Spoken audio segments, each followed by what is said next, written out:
मोदी जी ने मुझसे कहा, राजनाथ सिंह ने बिहार में बताई प्रधानमंत्री के मन की बात। लोकसभा इलेक्शन 2024 के मद्देनजर रक्षा मंत्री राजनाथ सिंह सीतामढ़ी पहुंचे। वे दरभंगा एयरपोर्ट से हेलीकॉप्टर से सीधे पुनौरा धाम पहुंचे। यहाँ उन्होंने जानकी जन्मस्थली पुनौरा धाम में पूजा अर्चना की। इसके बाद वे सीतामढ़ी के द्वारका पैलेस में भाजपा की ओर से आयोजित कार्यक्रम में बुद्धिजीवियों के साथ संवाद किया। अपने संबोधन में उन्होंने मोदी सरकार के कामकाज और उसके भविष्य के विजन के बारे में बात की। सीतामढ़ी के द्वारका पैलेस में भाजपा की ओर से आयोजित बुद्धिजीवियों के साथ संवाद कार्यक्रम को संबोधित करते हुए रक्षा मंत्री राजनाथ सिंह ने मोदी सरकार की जमकर तारीफ की। रक्षा मंत्री ने कहा कि प्रधानमंत्री नरेंद्र मोदी के नेतृत्व में सरकार हर क्षेत्र में काम कर रही है। एक समय था जब हम महज 1000 करोड़ रुपए का डिफेंस आइटम बाहर निर्यात करते थे। आज हम 20,000 करोड़ रुपए से ज्यादा की रक्षा सामग्री दुनिया को निर्यात कर रहे हैं। 1 लाख करोड़ से ज्यादा का हम आज रक्षा उत्पादन कर रहे हैं। भाजपा जो कहती है वह करती है। उन्होंने आगे कहा कि मोदी गवर्नमेंट में हर क्षेत्र में तेजी से काम हो रहा है। यही वजह है कि आज दुनिया के राष्ट्राध्यक्ष भी कह रहे हैं कि 21वीं सदी किसी का होने वाला है तो वो है भारत। रक्षा मंत्री ने कहा कि किसी व्यक्ति या राजनीतिक पार्टी की सबसे बड़ी पूंजी उसकी विश्वसनीयता होती है।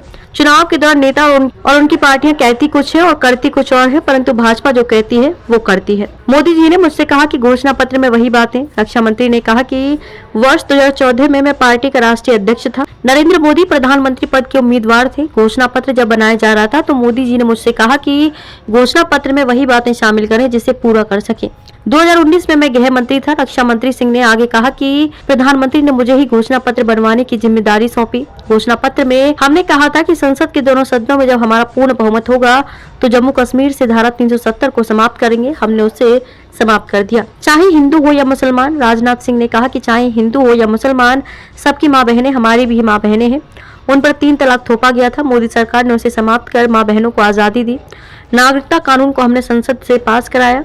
राम मंदिर आंदोलन को किया याद। राजनाथ सिंह ने कहा कि राम मंदिर आंदोलन में मैं जेल भी गया। जिस समय कार सेवकों पर गोलियां चली थी उस समय मैं भारतीय जनता युवा मोर्चा का राष्ट्रीय अध्यक्ष था। मैंने उस आंदोलन को नेतृत्व करने का काम किया। उन्होंने कहा कि विरोधी दल के लोग भाजपा पर तंज कसते थे, सौगंध राम की खाते हैं, मंदिर वहीं बनाएंगे लेकिन तारीख नहीं बताएंगे। आज अयोध्या में भव्य मंदिर में रामलला के विग्रह की प्राण प्रतिष्ठा को दुनिया ने देखा। मैं डंके की चोट पर। रक्षा मंत्री ने कहा कि 10 साल पहले की कांग्रेस सरकार को देश की जनता ने देखा है। न जाने कितने भ्रष्टाचार के आरोप उस पर लगे। कई नेता जेल गए और आज भी कई जेल जाने की लाइन में खड़े हैं। पर मैं डंके की चोट पर कहना चाहूंगा कि नरेंद्र मोदी के 10 साल के शासनकाल में कोई माई का लाल 1 रुपए का भ्रष्टाचार का आरोप नहीं लगा सका। ये है मोदी सरकार का ट्रैक रिकॉर्ड और सरकार की विश्वसनीयता।